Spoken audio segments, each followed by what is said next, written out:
At 7:15 this morning, our officers were called to NHC at Cool Springs, which is 211 Cool Springs Boulevard, to investigate a suspicious device that was found inside of an employee's car as she was leaving from work. The device was discovered by the employee as she ended her shift. When our officers got there, they immediately recognized that there was indeed a danger and began to isolate the area and get people inside to move patients and staff away from the danger zone. Bomb specialists from the THP, ATF, and FBI responded to safeguard the device, along with the Franklin Fire Department, Williamson County's EMS, Emergency Management, and the Sheriff's Office all responded to assist. There are approximately 220 patients that were inside the facility. All of them were moved to safe portions of the facility, which entailed about 60 patients that ended up having to be moved from where they were in order to safeguard them. We've identified a strong person of interest in this case, Mitchell Hunter Oakes. He is 6 foot 3 inches, 240 pounds, with brown hair and brown eyes. We don't currently know the vehicle that he's driving, but he may have ties to the areas that include Crossville,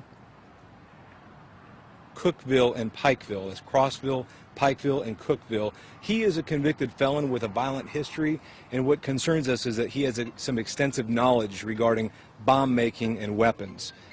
He is considered armed and dangerous by us and currently wanted on a felony warrant out of another state in an unrelated matter. The Franklin Police Department and the ATF have partnered together to offer a reward of up to $7,500 for information that leads to his whereabouts.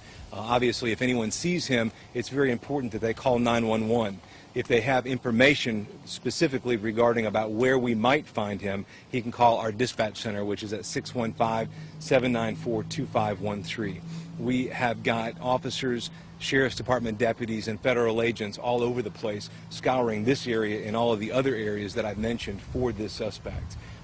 Our focus now that that area is safe over at NHC, has turned into really a hunt for this person of interest. We want desperately to get him into custody, and there's obviously a proven danger because of his behavior, or what we suspect to be his behavior to this point.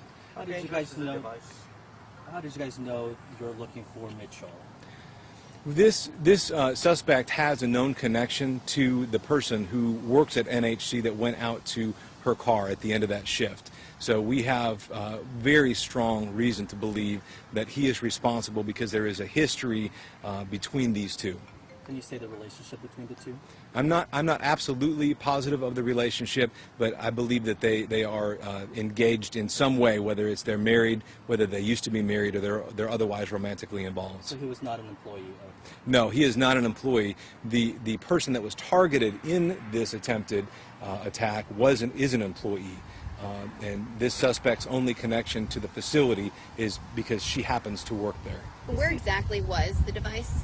The device was inside of this employee's car, and it was discovered when she went out to open up her car to go home at the end of her shift.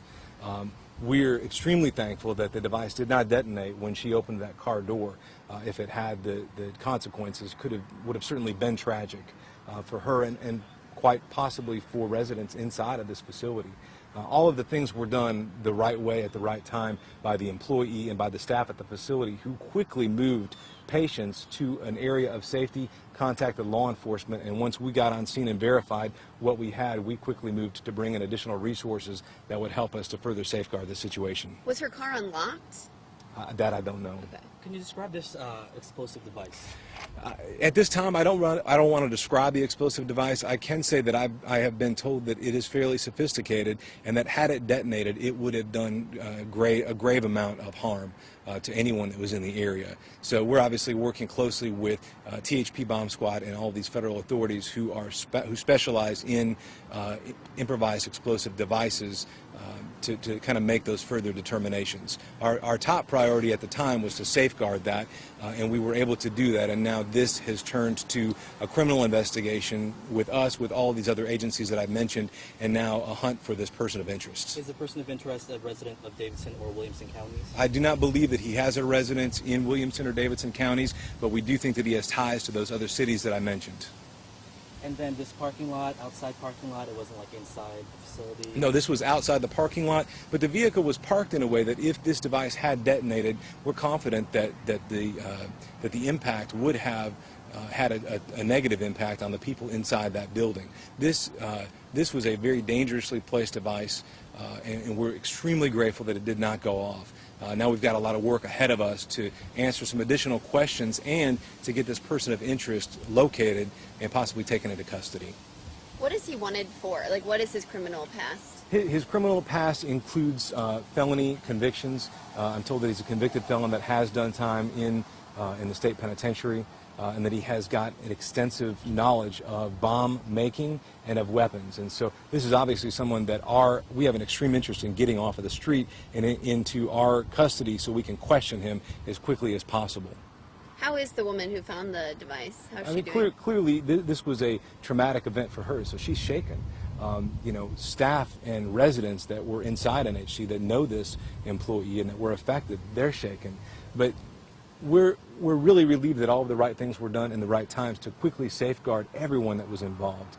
And we certainly couldn't have done it ourselves without the assistance of all of these other agencies and men and women who came together to make sure that the facility, the people inside, and the people in the surrounding areas were safe. Exactly what time was it detonated? 7:30 is when we were called to the scene.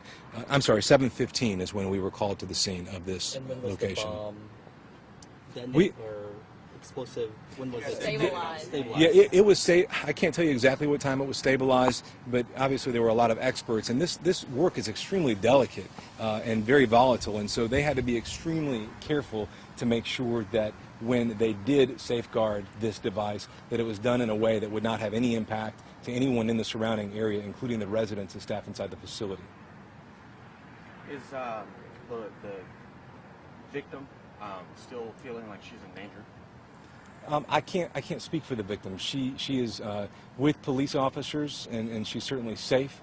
We're working closely to make sure that there is no additional harm to her or any member of her family until we get this person of interest in our custody.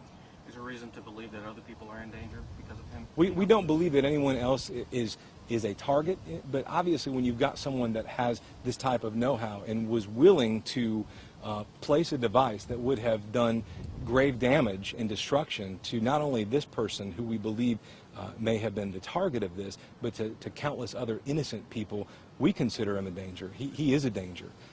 You know, anyone that would place a device like this is considered dangerous. We consider this person of interest to be armed and dangerous, and we're working real hard to make sure that we get him located. What are some of the charges he could face for? I couldn't really speculate on the charges. Detectives are working right now with prosecutors to determine what those charges are, and we definitely expect more information to be forthcoming.